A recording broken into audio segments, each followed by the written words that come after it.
এয়া মোৰ পচলা তৰকাৰীখন ৰেডি। ৰেচিপিটো দিয়াৰ ধৰণে বনাই খালে আপোনালোকে আৰু এবাৰ খাওঁ খাওঁ যেন লাগিব, বহুতেই টেষ্টি হৈছে।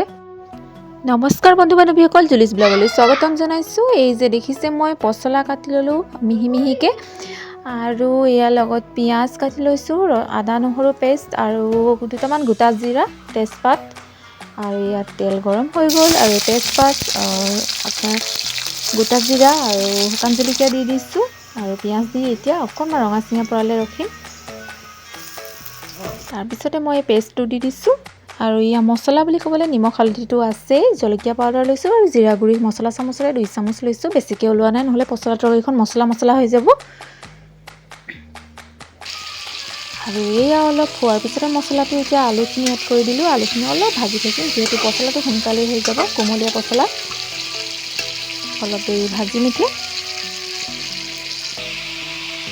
আৰু ইয়াৰ পিছতে মই পচলাখিনি এড কৰি দিলোঁ, এড কৰি লৰালোঁ ভালদৰে আৰু অলপ সময় ঢাকি ৰাখিম। আকৌ ইয়াৰ পিছতে মই ঢাকি অলপ পানী ছটিয়াই বনালে ভাল হয়, বস্তুটো অলপ সানি খাব পৰা টাইপৰ হয়। তাৰপিছত লাষ্টত হোৱাৰ আগতে আপোনালোকে অলপ গৰম মছলা পাউডাৰ ইউজ কৰিব পাৰে।